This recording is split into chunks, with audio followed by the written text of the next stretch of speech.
One of the hardest parts to wrap your brain around that you've been in a narcissistic abuse dynamic is what they call rumination, right? But what you know are memories. The first time you came in contact with the narcissist, whether it be you were impregnated with it, whether you realized it was your mommy or daddy,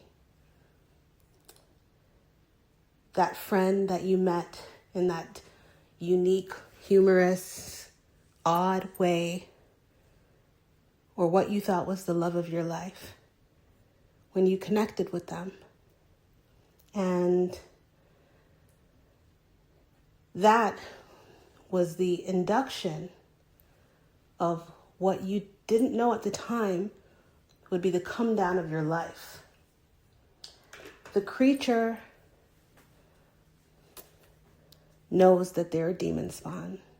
They know that they are wicked, that they harm, that anyone who is to get to know the true them inside would be so revolted and disgusted with what lies within them that their survival mechanism is the mask. It's the only way that they will be able to do the task that they signed up to do. The disgusting compassion toward narcissistic psychopaths is in and of itself evil. How are you going to prop up Satan? You crazy? No. Definitely not for highly empathic people, and certainly not for the star seeds and chosen ones. You just not. No. Right? That foolery is what led you down the path to start with. But you all know my position on that if you've listened to any of my other recordings already. This one is about the memories. See, this channel is about you. And it's my providing whatever I can by way of guidance, support, steps for you, the person who was the recipient of the narcissistic abuse, to turn that experience on its ear and maximize your own life. Most of these channels, much to my chagrin, are about the narcissist, NPD abuse, narcissist behaviors, what the narcissist, who gives a shit? Like, once you've already understood and accepted, because that's two different phases, right? What you've dealt with, what you've been dealing with. This is your life. This is your life, a life that you built with another that you loved deeply. Not to mention later on when you find out there have been narcissistic psychopaths sprinkled throughout your entire existence. That, that's when you can start to look at it more humorously. But I don't know, where you are in your journey, but wherever you are, you found this, and I really wanted to highlight empathy for you. Okay? When you think back about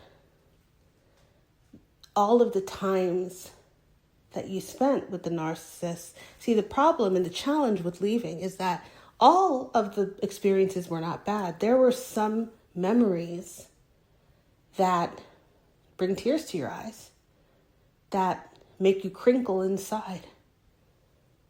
When you shared a laugh with what you thought was a mutually loving person, or a joke.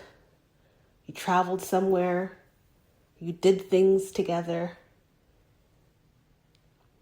Family occasions, dancing on the beach, you know, making a mess in the kitchen, the holidays, the tough times that you thought were the tough times, and the wins and successful times. Like, all of these things happen while with the creature, and it makes it very difficult to separate, well, which creature, which individual was present during all of those moments that you thought you were building real life memories. Love.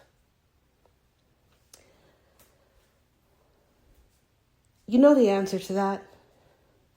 It's just a hard pill to swallow. What's important, though, is that you were there.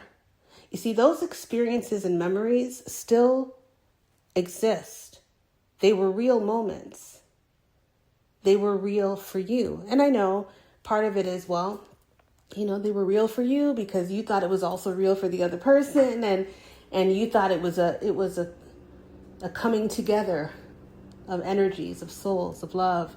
And so it feels icky to think that the other individual wasn't plugged in the way that you thought you were perceiving. But that doesn't negate the authenticity of the moment and experiences that you went through, okay? You should still value and cherish those memories from the perspective of the experience themselves, not through the eyes of the narcissist. Your life still has value. Your memories still had value. Your feelings and emotions still were valuable.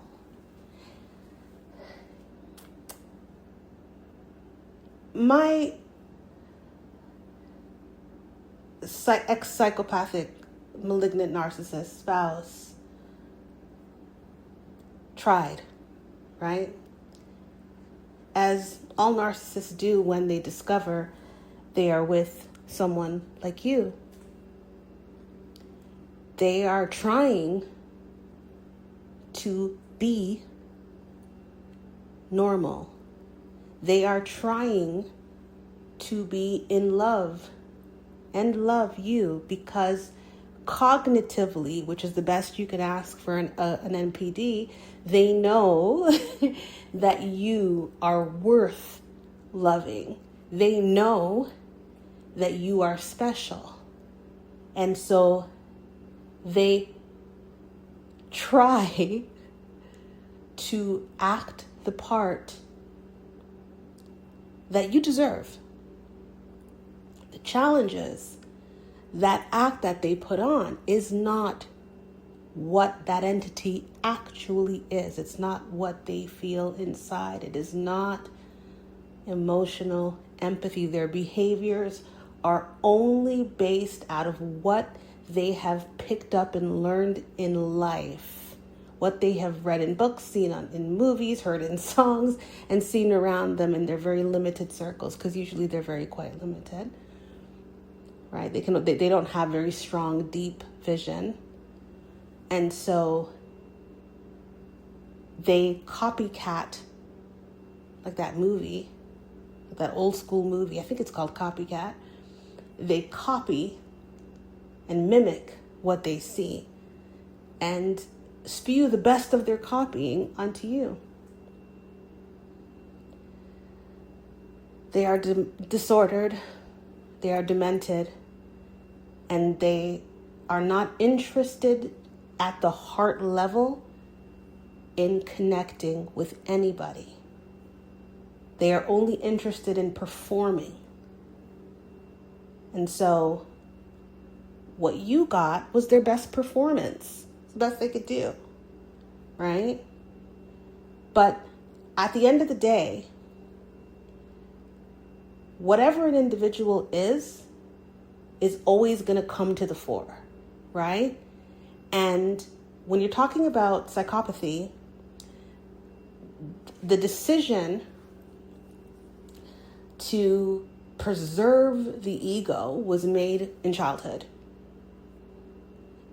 Just like you, the narcissist had choices, right? Protect your ego, and on the other side of that will be a lot of darkness, but your ego will be protected. Or orient yourself toward love, and you might get hurt grotesquely along the way. Well, the NPD chose ego, you chose love, and here you are. But your memories are still true, okay? Have patience with yourself on this healing journey. Be gentle with yourself. You've taken enough abuse and battering from the creatures in your life. Love yourself. The world needs you. I need you. And even if you feel alone in these moments, there are others that are just waiting for you to bud and rise. Do your shadow work.